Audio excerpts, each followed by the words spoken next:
and welcome to the new headquarters for Motor Rogue. Welcome back to the channel. Today I'm introducing you to a new member of the Motor Rogue family, and it's not another car, but it's just as unique. It's the new Motor Rogue HQ, the Rasmussen house. Come on in, we're gonna start a tour, but I think we should start in the garage in Motor Rogue style.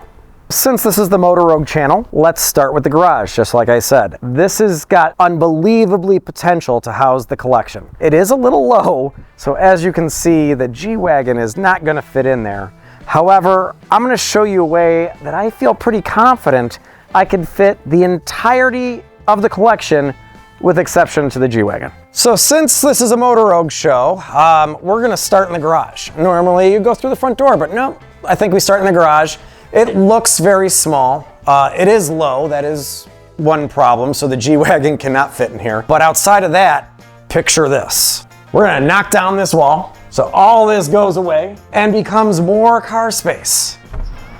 Now I've got 1, 2, 3, possibly 4, and I think I can squeeze the Vanderhall somewhere in here. So I know I can do 3 cars plus the Vanderhall, possibly 4. But wait, there's more!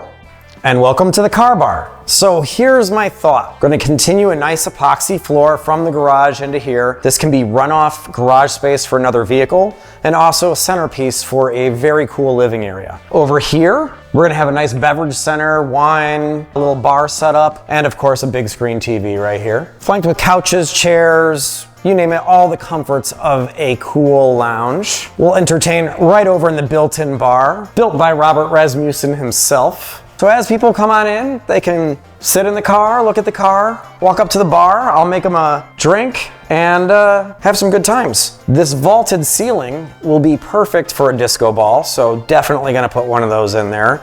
So it's gonna be like mid-century modern meets disco fever, somewhere in there. And then right behind the bar is going to be my office. And this right here will be my office. So it doesn't look like much now. It was originally built and plumbed for a small bathroom, but we're gonna add a new floor, layer out the walls. It's gonna be awesome, just what I need. I don't need a lot of space, so this will be perfect. So now let's go see the rest of the house. To get upstairs, we're gonna go through the laundry room. Nothing really spectacular here, it's laundry, but check out this original tile. That's on the backsplash here, as well as in the powder room. That will definitely stay. There we have some more storage. There is kind of a cool little Easter egg in here.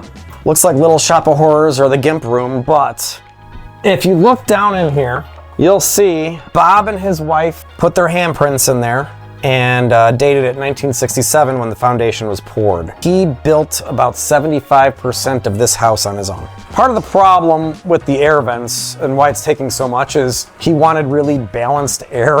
So there's all these ductworks, like there's more ducts than house. And then he put in a full commercial HVAC system here. So, and this is like rooftop commercial factory building HVAC. So it's kind of, again, he overdid it a lot, which I'm all about overdoing it, so I like it. So excuse the mess as we go up here. It is kind of a construction site. I've been cleaning up a little bit just to keep it manageable, but this is all getting renovated.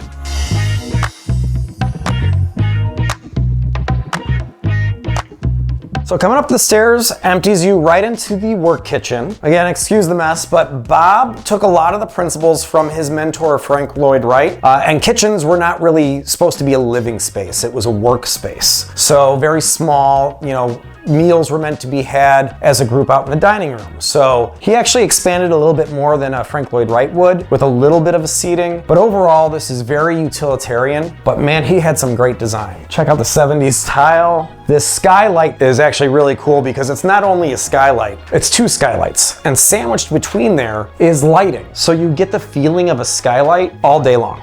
So another little piece of evidence that Bob liked the party is in this workspace, he had a pull-down record player. That goes into a new tone system that was like state-of-the-art in '67 to pump music into every room in the house. So Bob made a point to use every inch of available space to be productive and useful. What normally would be a dead corner here because of the masonry behind it, he turned into a built-in barbecue grill. From here, we can take our meals out to the dining area. There is seating for up to 12. The table expands. Although this is original to the house, it is mid-century modern and it's in fantastic shape. So this furniture is original to the house. He did not make this, but it's in fantastic condition. What he did make is just about every other piece of furniture, as well as all of the woodworking you see. The walnut paneling is original, and as well as the cabinet here. He built this using walnut harvested from his old family property. So got some history to it. Of course, with the whole Frank Lloyd Wright influence, there's a lot of that outdoor in. So big spacious windows here. We're going to work on opening these old 60s sliders to a full accordion door to have this just completely open. Again, keeping in theme with what Bob would do, but with modern products. This living area is just built for entertaining. So we've got a beautiful fireplace. He built this couch here with scrap walnut that he had from when he did everything else in the house. This cabinet houses kind of a secret. Again, more evidence that Bob was a partier here. So you flip this over, you could put ice in here and glasses in here. Built-in bar. And of course, all of this built-in seating here, Bob built all of it. Hidden HVAC vents, so you really don't see a vent anywhere. And these are the original Knoll fabrics. So he used all top-of-the-line equipment and fabrics for that time. So this is a bit of a time capsule.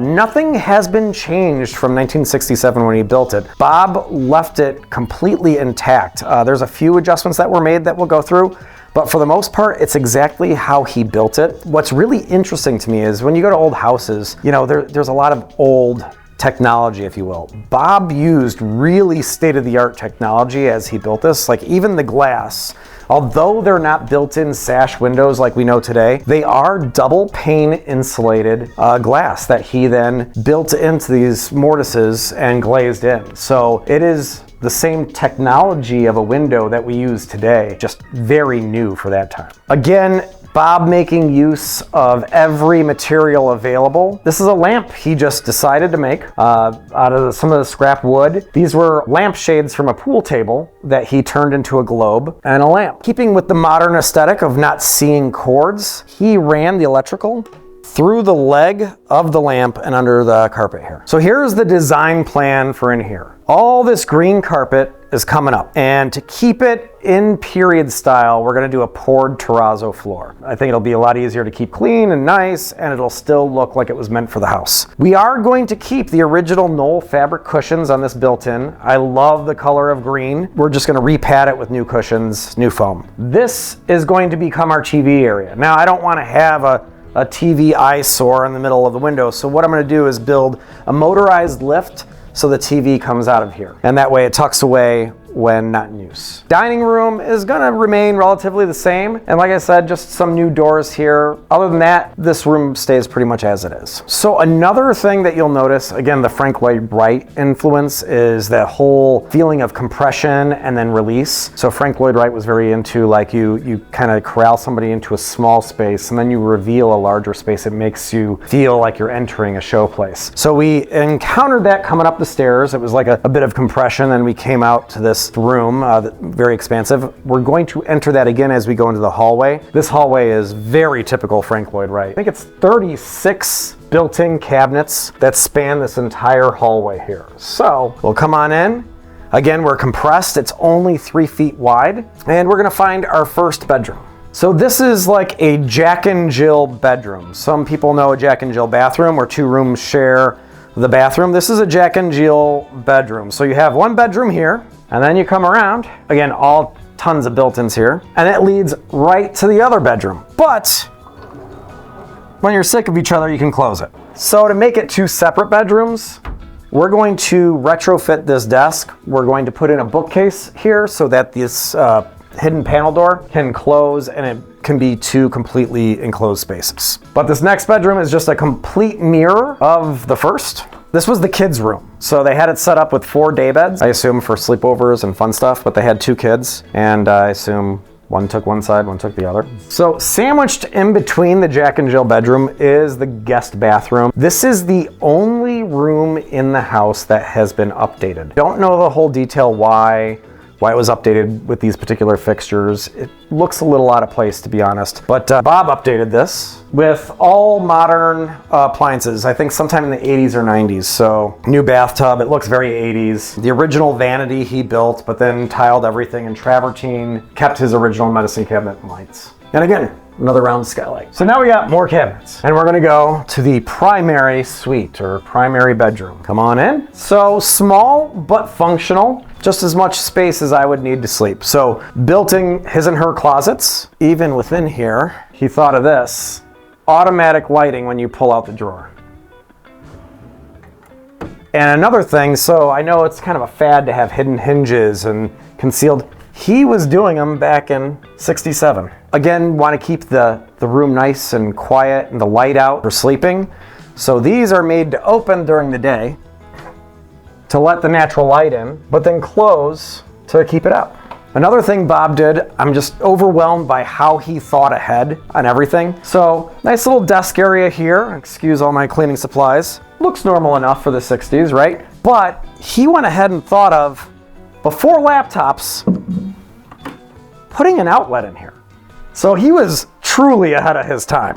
Now this master bath is something really special. Come on. It is a full poured terrazzo bathroom with a sunken tub, poured terrazzo, open shower. You've got the skylight in here. Everything's curved. So everything handcrafted to fit this circular room. So what we're gonna do in here, I'm really not a fan of the open shower concept. So we're gonna build a wall here that'll follow the curve, tile that. We're gonna retile the bathroom with something a little bit more contemporary, but still mid-century modern, so it doesn't look out of place, and update everything with new fixtures. So other than that, pretty much the same. We're not moving any walls. All right, we're gonna go through just more of this hallway. This was an office, but it will end up being a walk-in closet. There is just not enough space to do these little cabinets here to house all the clothing. In here, we're going to treat the glass with a reeded texture, also UV blocking so it doesn't hurt the clothes. There's gonna be floor-to-ceiling retail fixtures for all the hanging clothes. Learning where my stuff is in these cabinets, I'm gonna have to label them. I'm gonna have to come up with some kind of, found it!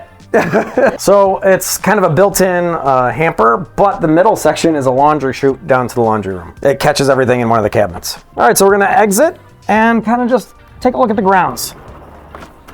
So a nice kind of a roofed patio, I don't know what you call it, 5 Seasons porch, something like that, but you still get all the benefit of the exterior and can be out here when it's raining, which is very nice. These pour spouts he did for the soffit gutters are really cool because they fan out the water and it kind of looks like you're behind a waterfall. It's pretty cool. This is sitting on a ½ acre of land. It really doesn't feel like it, but it's quite a large parcel. We can go out here. Another entertaining space in the center of the lawn. I'd like to get a pool in there. And I guess he liked to golf because he has his own putting green. You don't see it full of sand anymore, but it's obvious this one part over here was his practice sand trap. But here's some patio. You get full sun here. Just nice. Ran lighting everywhere. Putting green. And over here is the sand trap. So I imagine this was filled with sand at some time, and he was chipping up to the flagpole there. Behind the house is where nightmares are born. So I'll show you this part. I don't know what to do with it. Maybe just clean things up, but this was his potting shed. It has obviously gotten into a fair amount of disrepair. Every time I look into here, I expect something to jump out at me. Oh, hold on. I had not seen this before because I was afraid to kind of really go through here. Hold on. A McLaren F1. Oh, wait. This has potential. Oh, God. It's a bar cart. This dude liked to party. No doubt about it. He has a homemade, I don't think lemonade was being served out of this. I'm just... The tires. Yeah. Oh yeah, they are gone.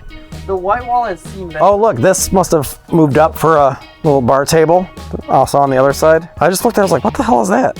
I noticed anything with wheels. Was planning on just steering away from forever. I'm kind of excited about this bar cart now, so I'll have to bring that back to life. And then it's just a lot of lawn storage. I don't know how else to put it. Just materials. So some old slate. Yeah, he kept everything. He either used it or kept it, for sure. So there you have it. That's the future home of Motor. And please like and subscribe so that you can follow along as we transform this house and preserving its original style, but adding some cool modern touches. And of course, some Motorhead flavor. So hit me in the comments with some of the things you'd like to see me throw into this design. And that's about it. Thanks for joining.